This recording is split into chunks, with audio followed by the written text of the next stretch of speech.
Bonjour à tous et bienvenue pour ce nouveau point complet consacré au football congolais. À quelques heures de l'entrée en lice des Léopards à la Coupe du Monde de la FIFA 2026, l'excitation monte progressivement du côté des supporters de la République démocratique du Congo. Le grand rendez-vous approche.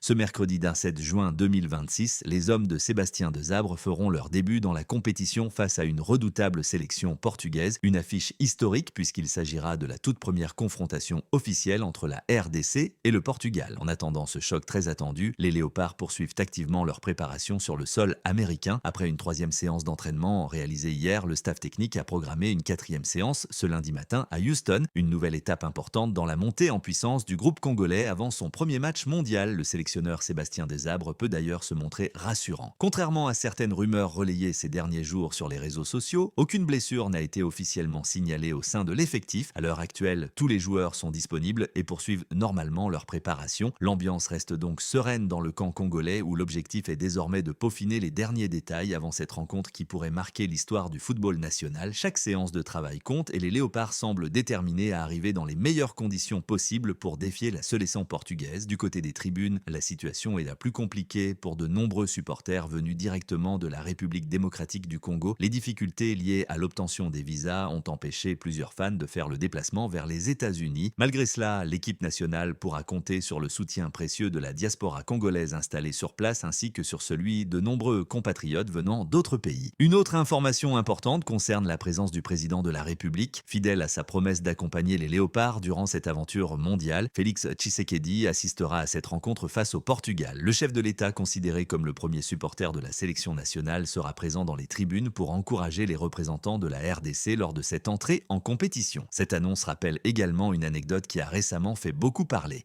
Après le sacre du Paris Saint-Germain en finale de la Ligue des Champions, le président congolais aurait adressé un message aux internationaux portugais présents dans l'effectif parisien, une phrase devenue virale et qui continue d'alimenter les discussions à l'approche de cette confrontation. Désormais, place au terrain, les paroles laisseront bientôt la place aux actes. Ce mercredi, les regards de tout un peuple seront tournés vers Houston pour savoir si les Léopards pourront créer l'exploit face au Portugal et démarrer leur Coupe du Monde de la plus belle des manières. Du côté congolais, l'optimisme est également au rendez-vous. Plusieurs personnalités affichent de leur confiance avant cette entrée en lice des Léopards, à commencer par le ministre des Sports et Loisirs, Didier Budimbu. Convaincu du potentiel de la sélection nationale, il estime que la RDC a les moyens de surprendre les observateurs durant cette Coupe du Monde 2026, mais au-delà de l'enthousiasme, il convient de rester lucide. La participation de la RDC à cette compétition constitue déjà un événement majeur après plus d'un demi-siècle d'absence sur la scène mondiale. L'objectif prioritaire reste donc de franchir la phase de groupe.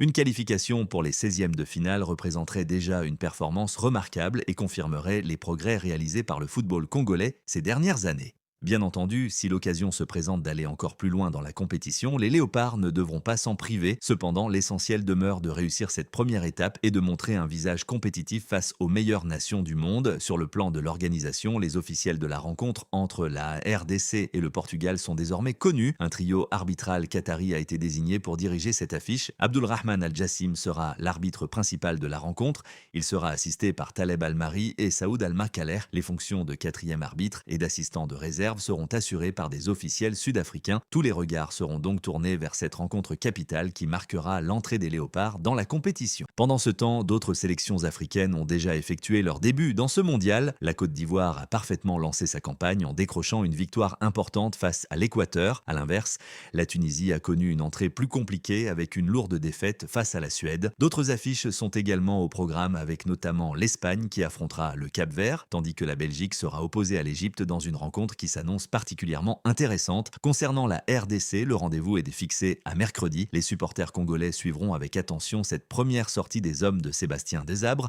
qui poursuivent actuellement leur préparation à Houston afin d'aborder cette échéance dans les meilleures conditions possibles. L'objectif est clair, réaliser une prestation convaincante et défendre avec fierté les couleurs de la République démocratique du Congo sur la plus grande scène du football mondial. Voilà l'essentiel de l'actualité autour des Léopards avant cette entrée historique à la Coupe du Monde de la FIFA 2026. Les prochaines heures seront déterminantes et l'attente continue de grandir à mesure que le coup d'envoi approche. Si cette analyse vous a plu, n'hésitez pas à partager votre avis en commentaire. Dites-nous notamment quel est votre pronostic pour ce choc entre la RDC et le Portugal. Pensez également à vous abonner à la chaîne pour ne manquer aucune actualité des Léopards durant cette Coupe du Monde. Ensemble, continuons à faire grandir cette communauté de passionnés de football congolais. Merci à tous pour votre fidélité. Rendez-vous très bientôt pour une nouvelle édition consacrée à l'actualité sportive.